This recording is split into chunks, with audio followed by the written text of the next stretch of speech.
앞에 나와 예배하는 모든 영혼들에게 은혜와 평강이 함께 하시기를 축복합니다. 인도의 선교사님으로 다녀오신 분의 말씀입니다. 인도는 공용어가 힌디어인 것입니다. 그러나 선교지역인 라다크라고 하는 북부 지역에서 선교를 하게 되는 것입니다. 이 지역에 가게 되게 되면은 줄레라고 하는 중이어가 있다고 하는 것입니다. 우리 수신호가 어디든지 통하는 것처럼 이 말 한마디면은 낯선 땅, 낯선 사람을 만나서 줄레라고 하게 되면 통하지 않는 것이 없다는 것이죠. 안녕하세요. 반갑습니다. 안녕히 가십시오. 고맙습니다. 죄송합니다. 이런 모든 의미를 다 담고 있다라고 하는 것입니다.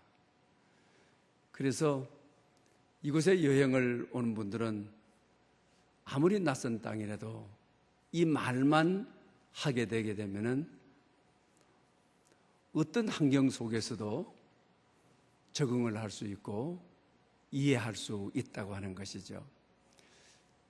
어린 나이가 어렸을 때 몸이 좀 불편하고 무슨 피로를 느낄 때 엄마라는 말 한마디가 엄마하고 소통이 다 되는 것이죠. 엄마라고 하는 말 한마디는 어린 나이에 모든 삶의 해답이 되어지는 것입니다. 우리가 신앙생활을 하면서 우리 기독교인들에게 그 어떤 언어가 이런 언어인 것입니까? 임마누엘이라고 하는 말이라고 하는 것입니다. 임마누엘은 할렐루야, 아멘, 임마누엘, 천국 방언이라고 천국에서 다 통하는 말이라고 하는 것이죠. 금년 한 해를 살아가면서 삶에 가로막힌 것이 있습니까? 아무리 어렵고 힘드는 형편이라 할지라도 임마누엘, 하나님이 우리와 함께 하신다. 어려운 상황에 이 말씀보다 더 큰 위로와 격려가 되는 것은 없는 것이죠. 특별히 고통 중에 있다고 한다면 임마누엘, 하나님이 나와 함께 여기에 계신다. 모든 문제의 해답이 되어지는 것이죠. 금년 한 해를 어떻게 살아오셨습니까? 다음 주일은 추수감사주일로 하나님께 예배를 드립니다. 한 해를 돌이켜보면서 임마누엘, 하나님이 과연 우리와 함께 하셨다, 이런 고백으로 맞이할 수 있기를 바랍니다. 오늘은 생명의 감사제를 드리자, 이런 제목으로 여러분에게 말씀을 드리려고 합니다. 오늘 본문은 시편 116편의 말씀인 것입니다. 오늘 시편의 형편을 보게 되게 되면 상당한 고난과 어려움 중에 있는 것을 보게 됩니다. 그런데 이들이 하나님의 성전에서 모여서 고난 가운데 감사제를 올려드리는 모습을 보게 되는 것입니다. 추수감사주의를 앞두고 어떻게 감사해야 되나? 특히 코로나 시대에 이 환난의 시대를 보내고 있는 우리들에게 주시는 메시지를 받고자 합니다.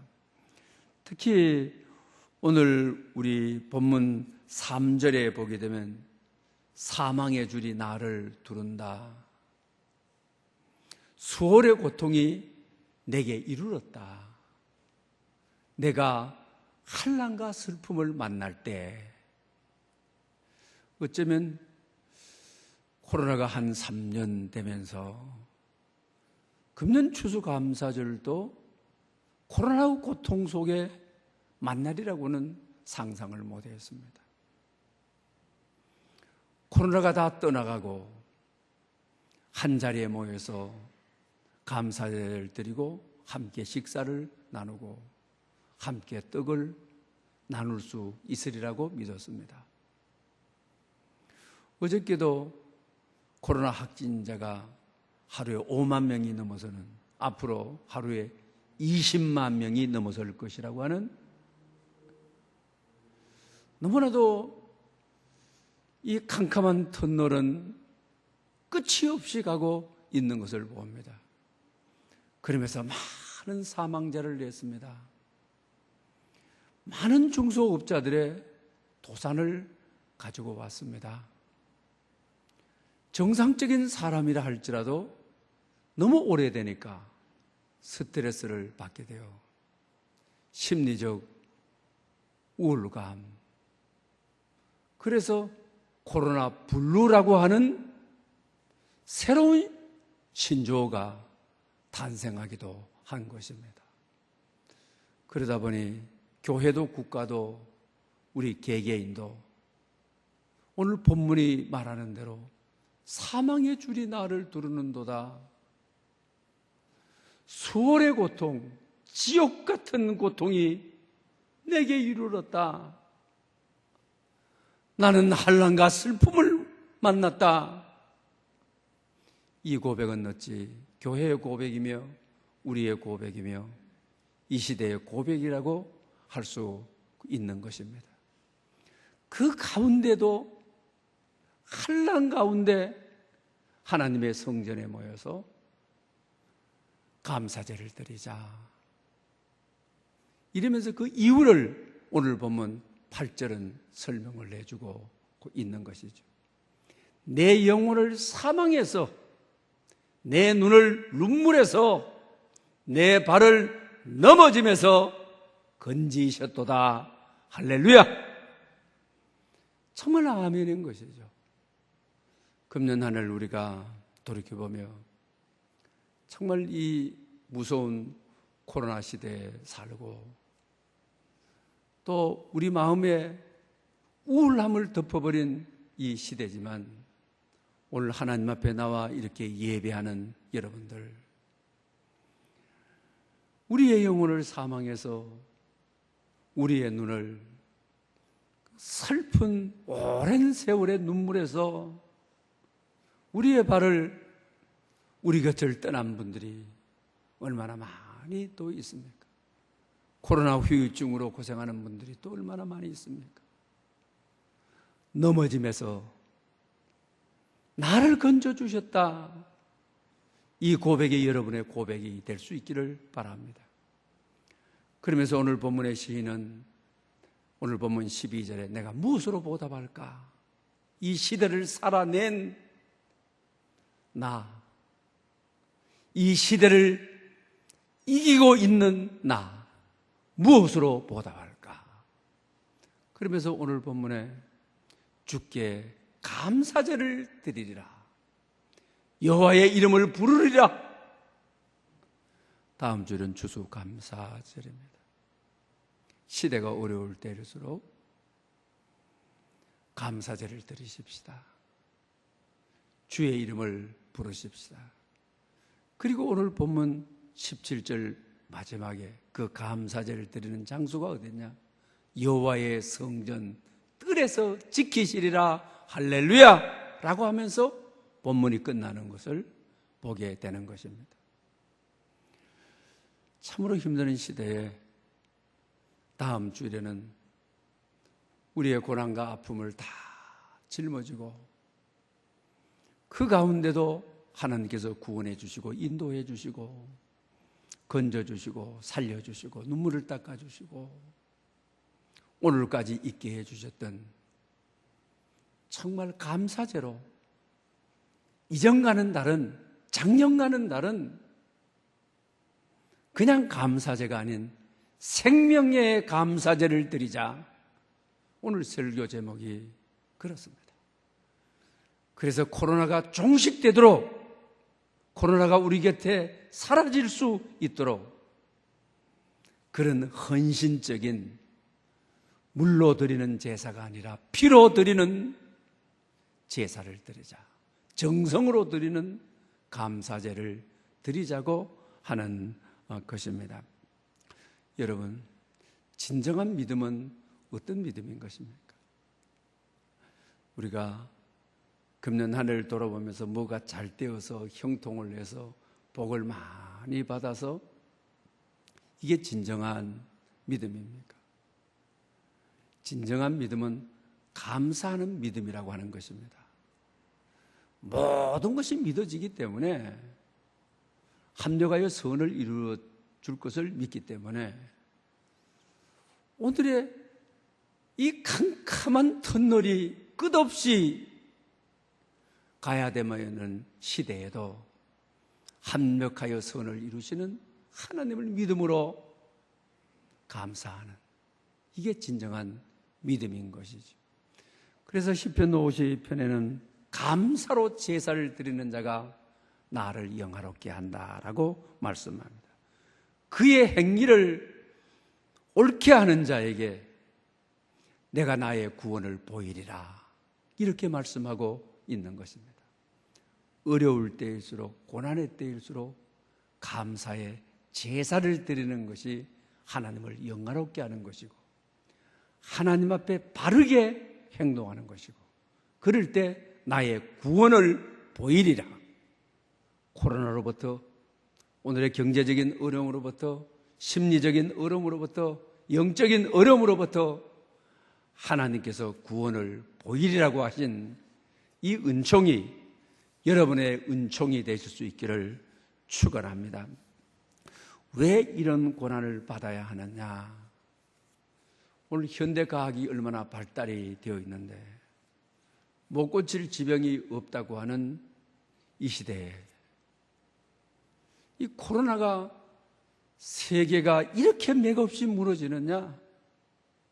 이렇게 많은 사람들이 죽느냐?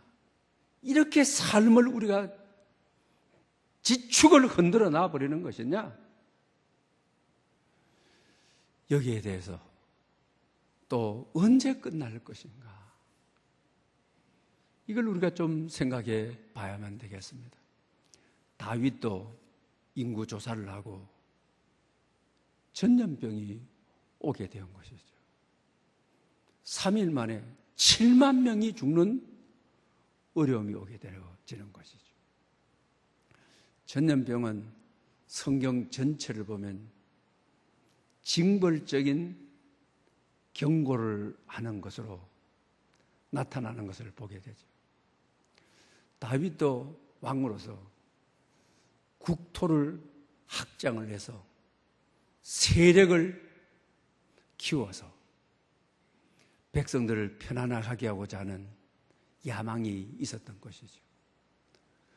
그런데 그 야망에 우리 역대상 21장에 보게 되면 사탄이 충동질을 했다라고 말씀을 알게 되어지는 것이죠. 지금까지는 거룩한 전쟁, 성전이었죠. 내 군사를 가지고 이긴 것이 아니라 하나님이 만군의 여호와가 되어 여호와의 이름을 앞세워서 이긴 것이죠. 그러나 이제 나라의 조직이 이루어지고 군인들도 훈련이 되고 그때부터는 내 야망, 내 군인들을 가지고 나라를 든든히 지키겠다. 그때 사탄이 역사를 하죠. 그래서 인구조사를 하게 되는 것입니다. 몇 년을 하느냐? 9년 20일 동안 합니다. 전쟁에 나갈 수 있는 사람들의 130만 명인 것을 알게 되어지는 것이죠. 그때 하나님께서 제약이로다, 형벌이로다, 이 모든 제약의 주동자는 다윗 자신인 것이죠. 그래도 하나님은 자비로우신 하나님이라 내가 너에게 징벌적으로 3가지를 주겠다. 3가지 가운데 하나를 택해라. 7년 기근을 택할 것이냐, 3년 전쟁을 택할 것이냐, 3일 전염병을 택할 것이냐. 택하라고 했죠.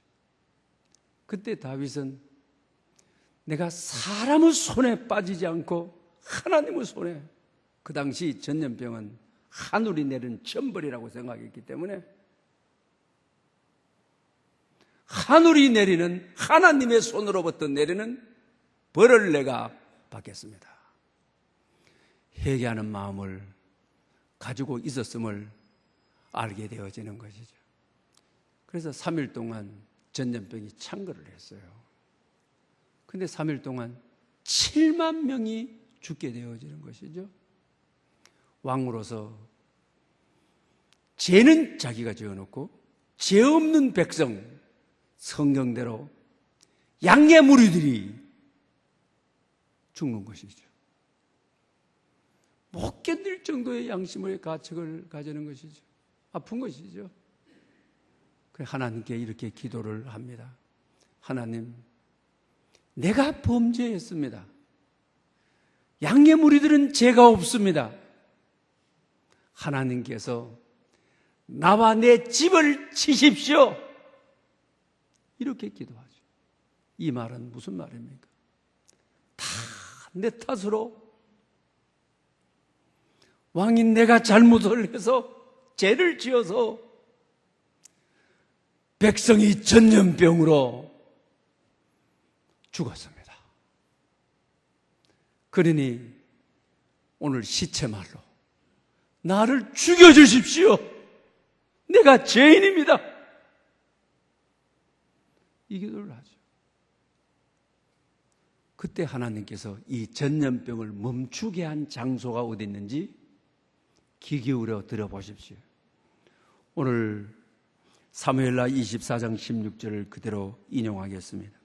천사가 예루살렘을 향하여 그 손을 들어 멸하려 하더니 여호와께서 이 재앙 내리심을 뉘우치사 백성을 멸하는 천사에게 이르되 족하다.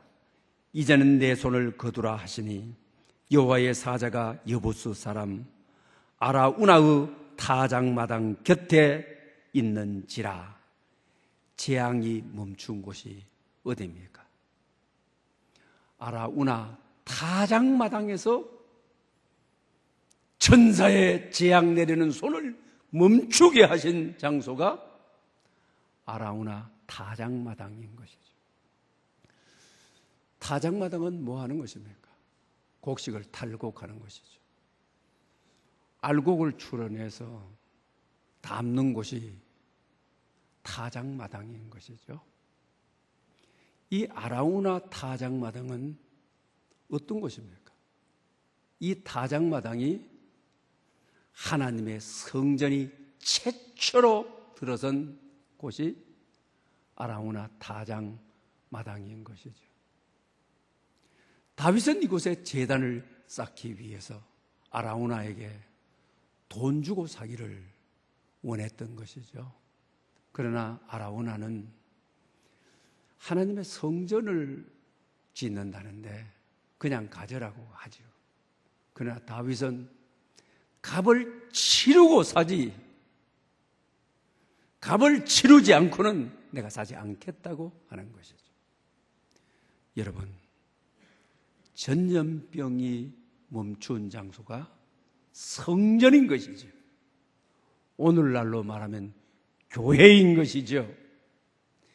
알곡을 거두는 타작마당인 것이죠. 다윗이 복음이 값싼 복음이 아니라 십자가의 값을 치른 교회의 성전. 사랑하는 여러분, 우리의 예배가 예수 그리스도의 십자가의 값을 치른 예배가 될 때 그 예배는 예배가 예배되는 것이죠. 교회가 값싼 교회가 아니라 십자가의 값을 치르는 복음이 있는 교회가, 내가 죽는 희생을 통하여 예수님의 부활이 살아있는 교회가 아라우나 타작마당인 것이죠. 코로나는 언제 끝날 것인가? 왜 이런 오늘 같은 현대시대에 코로나에 이렇게 많은 사람들이 죽어가야만 하느냐? 전염력이 멈추는 집점은 교회인 것입니다.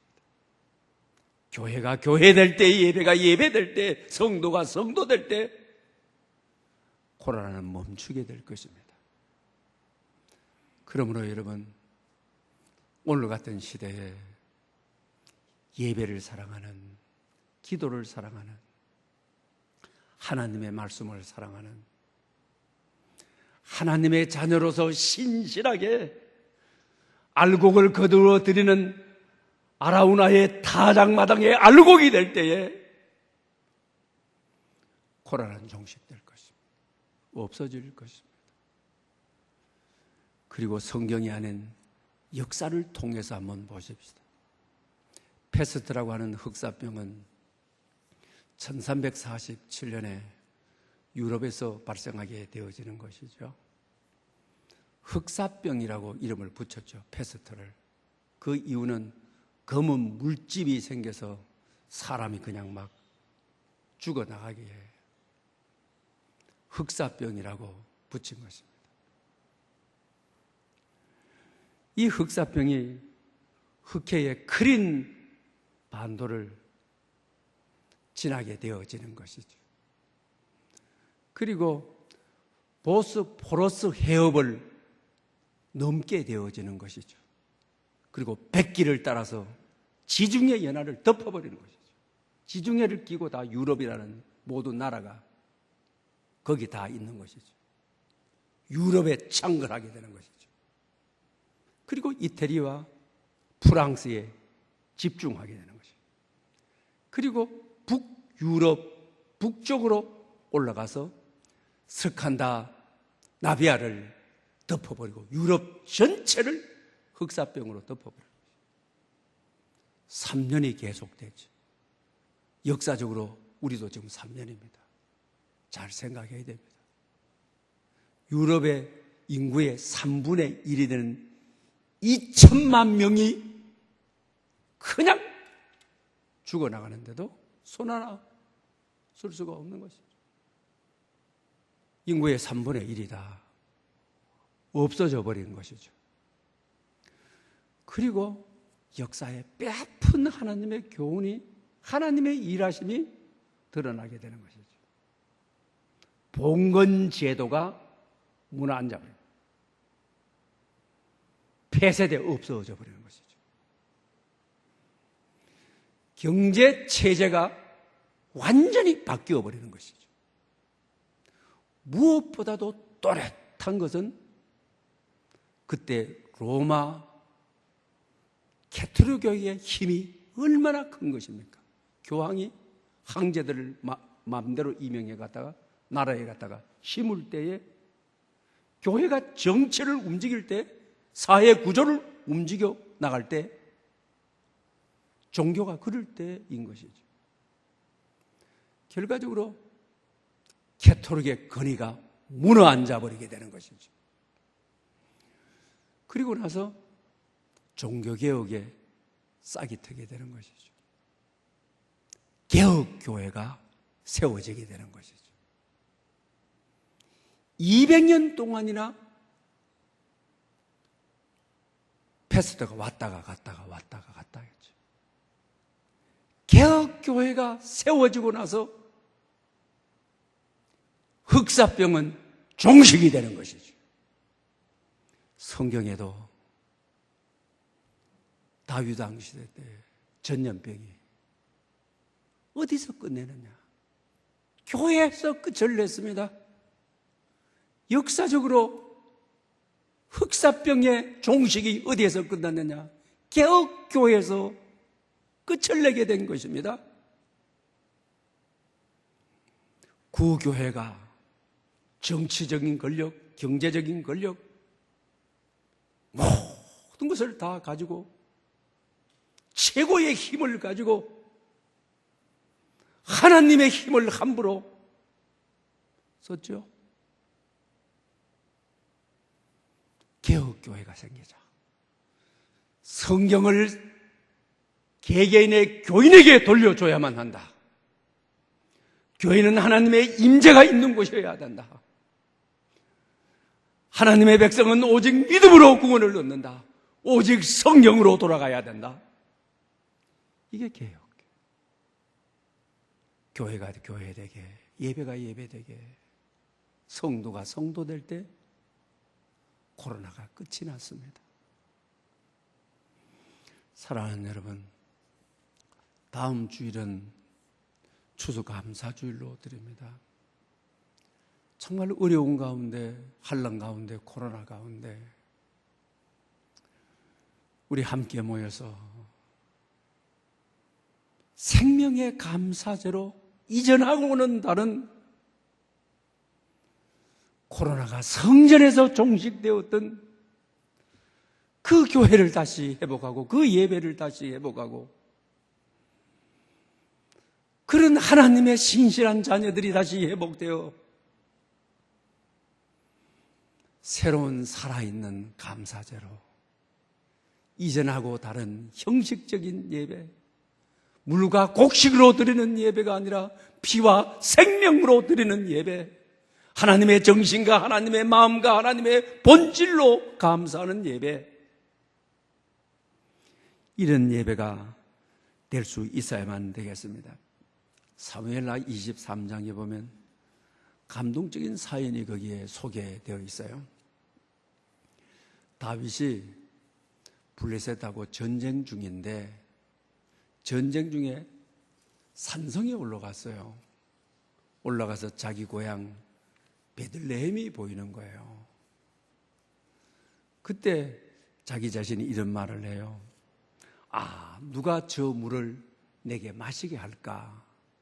이 말을 자기가 어렸을 때 목동이었기 때문에 양을 치다가 목이 마르게 되게 되면 베들레헴 성문 곁에 샘물을 마셨던 목을 축여지는 아주 자기 속 사람을 아주 시원하게 하는 영적인 의미로는 이스라엘의 회복이죠. 정말 하나님이 함께 하시는 그 나라를 그리워하는 말인 것이죠. 누가 저 베들레헴 성문 곁에 물을 떠다가 나를 시원하게 해주느냐? 블레셋과의 전투 중에 있고 블레셋 진영이 진을 치고 있는데, 그런데 놀랍게도 병사 3명이 말을 타고 목숨을 걸고 블레셋 진영을 지나가서 그 샘물을 떠오는 거예요. 목숨을 걸고 왕의 말에, 왕이 하나님의 나라를 이루고자 하는 왕이 쓰시는 하나님의 일 속에 창을 맞아가면서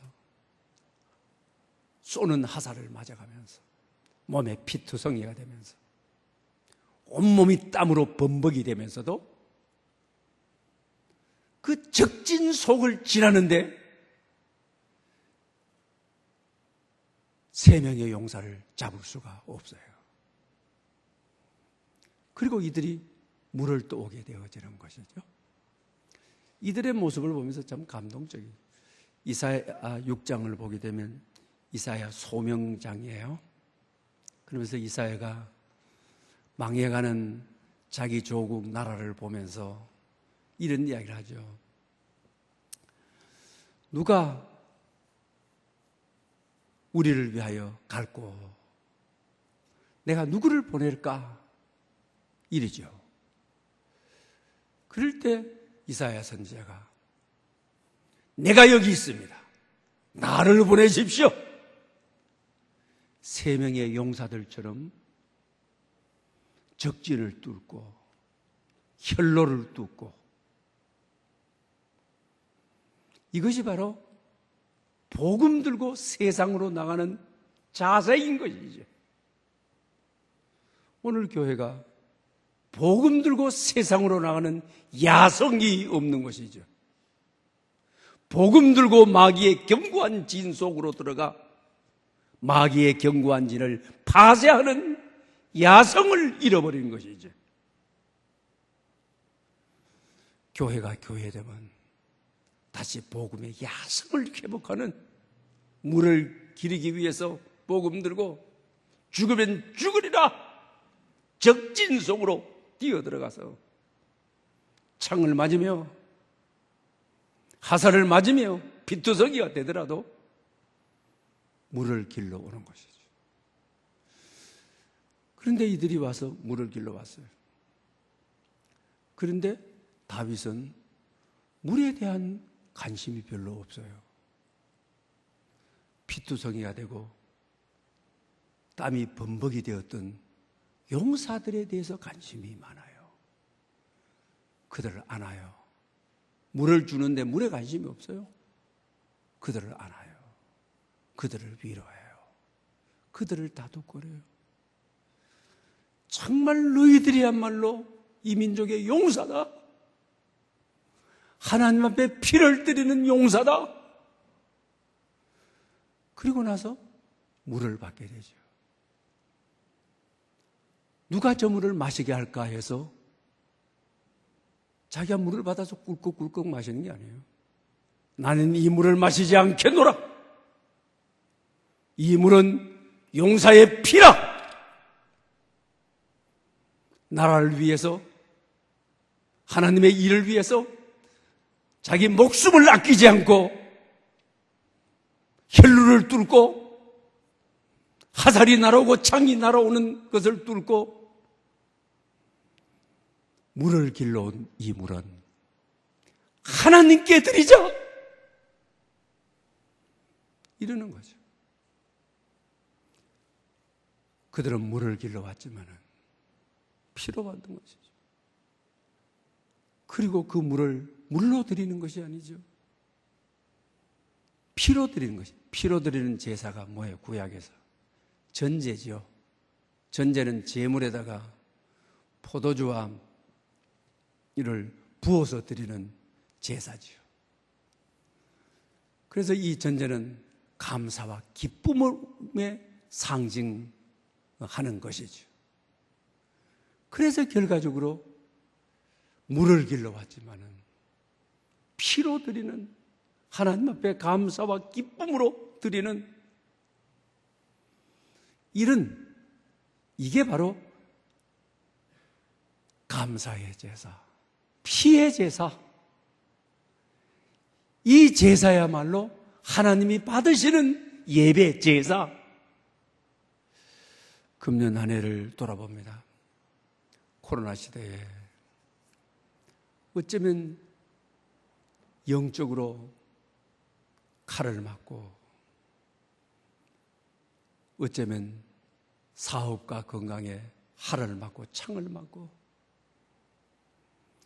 아파하는 분들, 가게의 문을 닫고 아파하는 분들, 안 되는 시대지만은 이 새 용사들처럼 땀이 범벅이 되도록 코로나와 싸우며 이 세상과 살아보려고 싸워오면서 땀이 범벅이 된 여러분들, 몸이 망가지도록 밤에도 일을 하고 낮에도 일을 해야 되는 형편에 있는, 온몸에 피에 젖어서 피를 덮어쓰고 온 용사들처럼 금년 하나를 이렇게 살아온 분들, 길러온 것이 물이지만 살아온 것이, 금년 한 해의 결실이 물 같은 것이지만, 적은 것이지만, 하나님은 이것은 피라, 내가 전제로 받으리라, 너의 생명을 드린 가장 귀하고 값진 것으로, 하나님을 기쁘게 하고 즐겁게 하는 것으로 내가 받으리라. 이게 전제인 것이죠. 옛날에는 간제라 그랬죠. 물뗄 간자를 써서 물을 드리는 제사다 해서 간제라.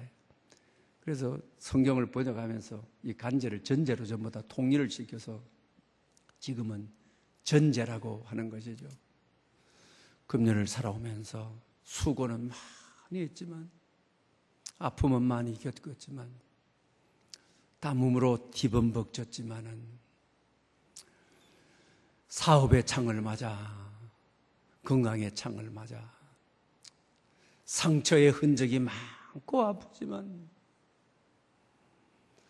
물을 길러온 것처럼 금년 한 해 우리가 헌신할 때, 하나님 앞에 감사를 표현할 때 하나님께서는 생명의 전제로 가장 기뻐하시고 즐거워하시는 것으로 받으시고 여러분들을 축복하시는, 여러분들의 미래의 문을 열어주시는 은혜와 축복이 여러분에게 있으시기를 축원합니다.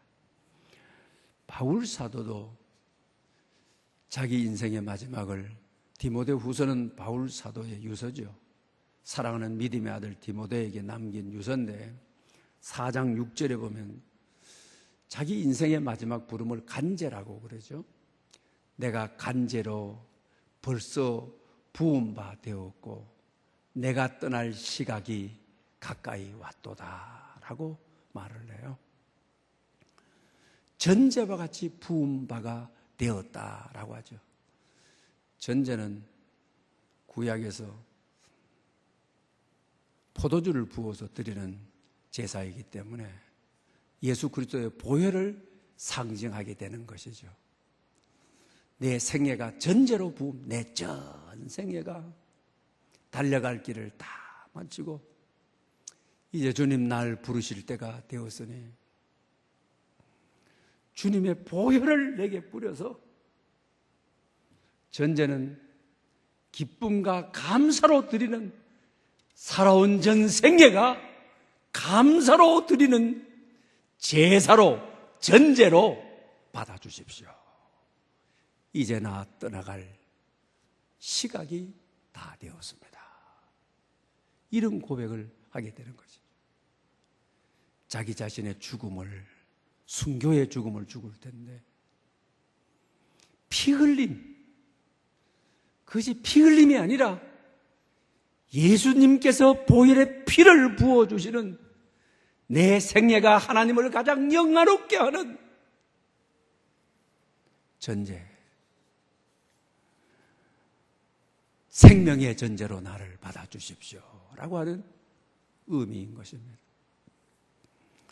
피라고 하는 의미는 생명인 것이죠. 어렸을 때에 어머니는 식사를 굶으면서 자식 도시락 싸줘주는 그 어머니의 피인 것이죠. 자신은 식사를 못하면서 자식 도시락은 정성껏 싸주는 거예요. 그건 어머니의 피잖아요. 저희들 같은 시대에 자식은 많고 가정은 다 가난하고 한 자식 등록금 만들려고 하면 보통이 아닌 것이죠. 둘이 셋이 저희 나이에 학교 다니게 돼서 아버지가 만들어주신 등록금 돈은 아버지의 피인 것이죠. 정성을 다 한 것이죠. 교회의 역사도 마찬가지죠. 교인들의 피 같은 헌신, 피 같은 눈물, 교회를 위한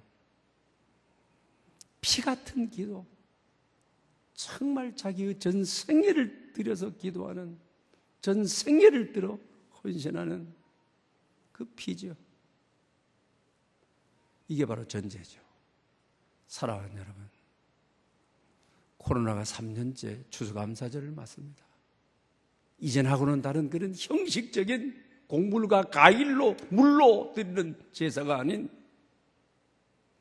헌신의 제사, 3명의 용사들이 드린 그 제사, 이사야 선지자가 고백했던 복음 들고 세상으로 나가는 그 정신, 교회가 이걸 회복할 때, 지금은 다니엘 기도회 중에 있습니다. 1년 1년이 얼마나 힘드는지 모릅니다. 어렵게 살아가는 여러분들에게 할 수만 있으면 나오십시오. 어쩌게 하십시오. 그런 말을 안 쓰고 있습니다. 이럴 때일수록 우리 선조들은 정말 자기 헌신을 다하는 피의 눈물을 하나님 앞에 들여서 오늘의 교회가 있습니다. 이전과는 다른 정말 감사제를 우리가 드리십시다. 피의 전제의 제사를 하나님 앞에 드리십시다.